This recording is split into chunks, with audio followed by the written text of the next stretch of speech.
কম্পিউটারের জন্য best antivirus এই টপিকের উপর ভিডিও দেওয়ার পর থেকে আপনাদের কাছে একটা নতুন কোশ্চেন পাচ্ছি কমেন্টে প্লাস ইনবক্সে। কোন টাইপের ইউজারদের অ্যান্টিভাইরাস প্রয়োজন আর কাদের অ্যান্টিভাইরাস না হলেও চলবে।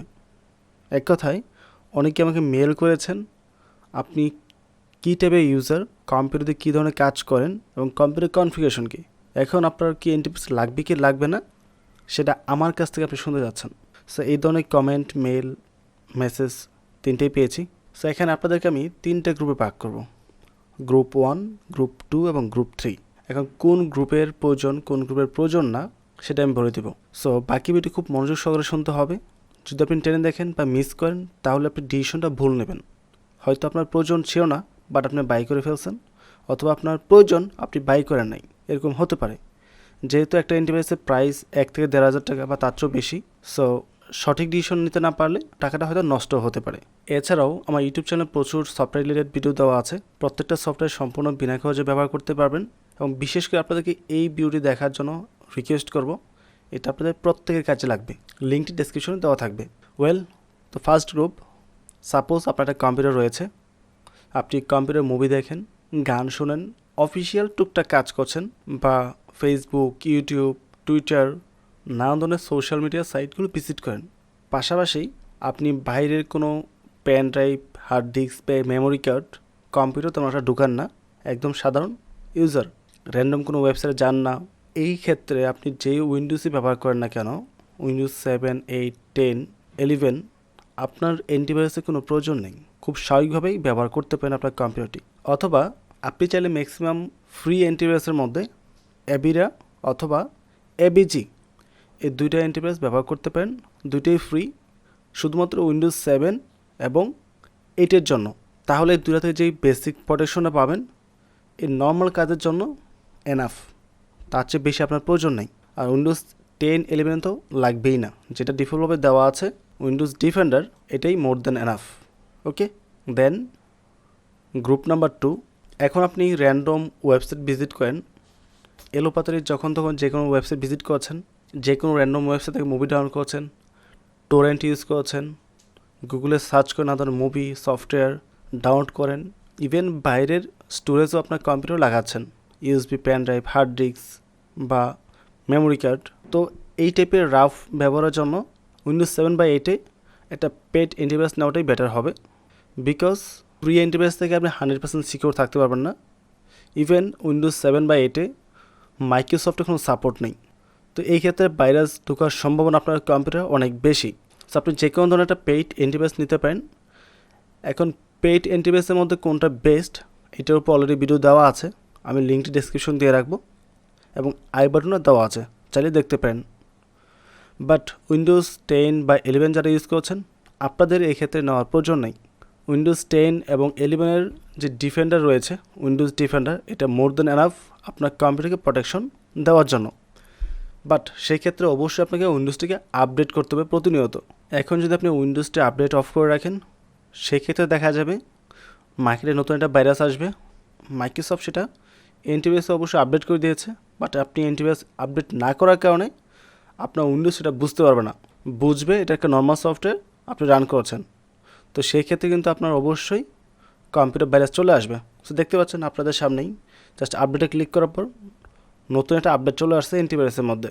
সো অ্যান্টিভাইরাস আপনি প্রতি 2-1 দিন পর পর আপডেট দেওয়া ট্রাই করবেন। একবার ক্লিক করবেন, দেখবেন ছোট্ট একটা ফাইল আপডেট হয়ে যাবে, তাহলে আপনার কম্পিউটার সিকিউর থাকবে। সো এখন হচ্ছে কন্ডিশন নাম্বার 3, আপনি র্যান্ডম ওয়েবসাইট ব্যবহার করছেন, যে কোনো জায়গা থেকে মুভি ডাউনলোড করছেন, ফাইল ডাউনলোড করছেন, সফটওয়্যার ডাউনলোড করছেন, পাইরেসি, প্যাচ ফাইল, ক্র্যাক ফাইল এগুলো ব্যবহার করছেন আপনার কম্পিউটার প্রচুর, এবং বাইরের নানান ধরনের স্টোরেজ আপনার কম্পিউটার প্রতিনিয়ত লাগাচ্ছেন। ইভেন এমন হতে পারে আপনার কাজে এটা অন্য কারো storage, USB, pen drive, memory card আপনার কম্পিউটার লাগিয়ে কাজ করেন। তো এই ক্ষেত্রে আপনাকে অবশ্যই একটা অ্যান্টিভাইরাস ব্যবহার করতে হবে। ইট ডাজন্ট ম্যাটার আপনি কোন উইন্ডোজ ব্যবহার করছেন, উইন্ডোজ 7 থেকে 11 প্রত্যেকের অ্যান্টিভাইরাস লাগবে। আপনি উইন্ডোজ 10 বা 11-এ তখনই সেফ থাকতে পারবেন যদি আপনি এই বিষয়টা বোঝেন কোন ওয়েবসাইটে ভাইরাস রয়েছে, কোন ওয়েবসাইট থেকে ভাইরাস আসতে পারে বা কোনটা সিকিউর ওয়েবসাইট। ইভেন আমি নিজে কিন্তু প্রত্যেকটা সফটওয়্যার ক্র্যাক করে ব্যবহার করি। আমার এখানে যে কটা সফটওয়্যার দেখতে পাচ্ছেন একটা সফটওয়্যার আমার টাকা দিয়ে বাই করা না, একমাত্র আমার ডেস্কটপে এই আইডিএমটা টাকা দিয়ে বাই করেছি। অনলি ওয়ান সফটওয়্যার আমার কম্পিউটার রয়েছে, এছাড়া সব কিছুই ক্র্যাক করা। বাট তারপরেও কিন্তু আমি সিকিউর আছি, কোনো প্রকার ভাইরাস আমার কম্পিউটার আসতে পারে না এখন পর্যন্ত। আই হোপ আমার চেয়ে বেশি র্যান্ডম আপনি ব্যবহার করেন না, বাট আমি এটা ভালোভাবে বুঝতে পারি কোনো একটা ওয়েবসাইটে যাওয়ার পর এই ওয়েবসাইটে ভাইরাস আসতে পারে, সম্ভাবনা আছে। এখন যদি বলেন আমি কীভাবে বুঝি এটা আপনাকে শেখানোর জন্য, এখানে আমি প্র্যাকটিক্যালি আসলে তেমন কোনো পয়েন্ট ধরে আপনাকে শেখাতে পারবো না, বিকজ কিছু বিষয় কাজ করে আপনার এক্সপিরিয়েন্সের উপর। একটা বিষয়ের উপর কাজ করতে হতে আপনার যখন একটা এক্সপিরিয়েন্স হয়ে যাবে, তখন কিছু না কিছু একটা ক্লু দেখে আপনি বুঝতে পারবেন হ্যাঁ এখানে যাওয়ার পর একটা রিস্ক হতে পারে। ইভেন আপনারা অনেকে বুঝেন না কোনটা আসলে অ্যাড আর কোনটা ডাউন লিঙ্ক, যার কারণে আপনারা এই ধরনের প্রবলেম আর বেশি ফেস করেন। এক্সাম্পল স্বরূপ আমি এখান থেকে আমার অ্যাড ব্লকারটা আপাতত অফ রাখি, আপনাদের একটা এক্সাম্পল দেব। সো দুইটা অ্যাড ব্লকার আমি অফ করে দিলাম। আমি আমার ওয়েবসাইটে যাচ্ছি। সো নর্মালি আমি জাস্ট একটা সফটওয়্যার ডাউনলোড করা যায়, হ্যাঁ আসছে। দেখেন অ্যাড ব্লকারটা অফ করার পর কী পরিমাণ মেসেজ এখানে চলে আসছে। এতক্ষণ যেহেতু আপনি যে ভিডিওটি দেখেছেন ওইটা আমি প্রথম রেকর্ড করেছিলাম এবং রেকর্ড করার সময় সম্পূর্ণ পার্টটাই রেকর্ড করেছি একসাথে, কিন্তু যতটুকু শুনেছেন তারপরে বাকি অংশটি কেটে ফেলছি। এখন নতুন করে বাকিটা রেকর্ড করব। তার কারণ হলো আমি ওখানে অনেকগুলো বিষয় ওপেনলি দেখিয়েছি যেটা সম্পূর্ণ ইউটিউবের নিয়মকানুনে বাইরে পড়ে যাবে, যার কারণে যে কোনো মুহূর্তে স্ট্রাইক আসতে পারে, তাই সেটা করা যাবে না। সেখানে আমি কিছু বিষয় বলে দিচ্ছি, জাস্ট ভিডিওটা মনোযোগ দিয়ে শোনেন, তাহলেই বুঝতে পারবেন।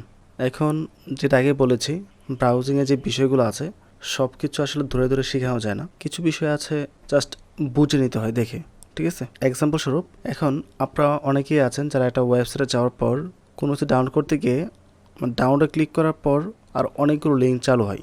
এখানে কোনটা অ্যাড আর কোনটা ডাউনলোড লিঙ্ক এটা আপনারা অনেকে বুঝে উঠতে পারেন না, যার কারণে ওই অ্যাডগুলোতে ক্লিক করে আপনি অন্য কোনো সাইটে চলে যান অথবা কোনো প্রকার ভাইরাস আপনার কম্পিউটার ডাউনলোড করে বসে থাকেন, আর লাস্টে এসে দোষ দেন ওই পার্টিকুলার ওয়েবসাইটকে, বা আমার ওয়েবসাইটে ডাউনলোড করলে আমাকে দোষ দিতে পারেন। এখন প্রবলেম হচ্ছে আপনার এখন কোনটা অ্যাড আর কোনটা অরিজিনালি ডাউনলোড লিঙ্ক এটা আপনাকে বুঝতে হবে।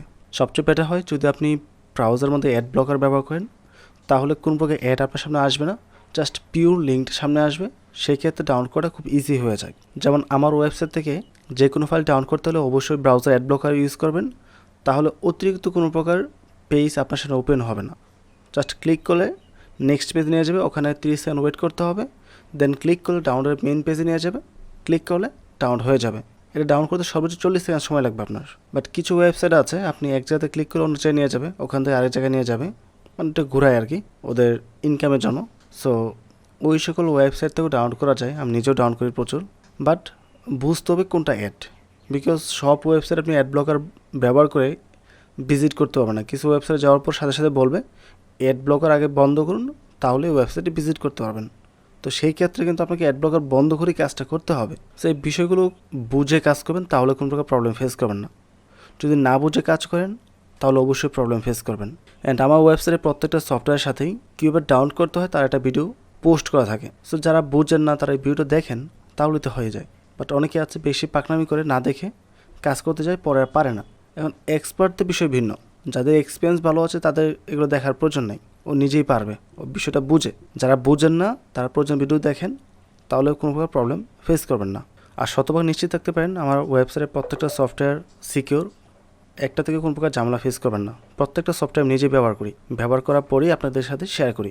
মূল কথা হচ্ছে এই টাইপের সফটওয়্যার ব্যবহার করতে হলে, বা যারা আমার মতো প্রচুর র্যান্ডম ওয়েবসাইট ভিজিট করেন, নানান ধরনের এক্সপেরিমেন্ট করেন, তাদের একটা অ্যান্টিভাইরাস থাকাটা জরুরি, তাহলে আপনার কম্পিউটার সিকিউর থাকবে। এখন আমার নিজের একটা ইউজ করা উচিত, যেহেতু আমি কোনো প্রকার অ্যান্টিভাইরাস ব্যবহার করি না, বাট আই থিঙ্ক আমি এটা দিয়ে মেনটেন করতে পারবো, যেহেতু বিষয়গুলো আমি জানি বুঝি। তারপর হয়তো নিতে পারি নিয়ার ফিউচারে, সম্ভাবনা আছে।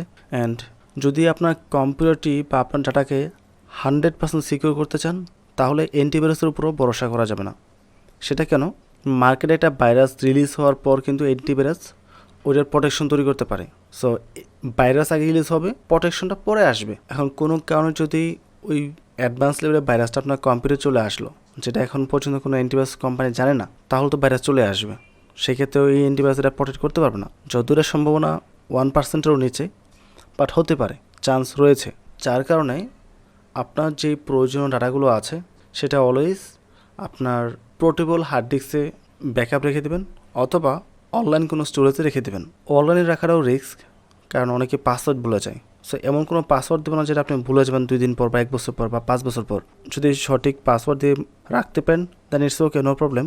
না পারলে অবশ্যই একটা পোর্টেবল হার্ড ডিস্ক ব্যবহার করবেন। সেটাই ছিল মেন বিষয়। যদি ভিডিও ভালো লাগে অবশ্যই চ্যানেলে সাবস্ক্রাইব করে পাশে থাকবেন এবং ভিডিওটিতে লাইক এবং কমেন্ট করতে ভুলবেন না। ভালো থাকবেন। আসসালামু আলাইকুম।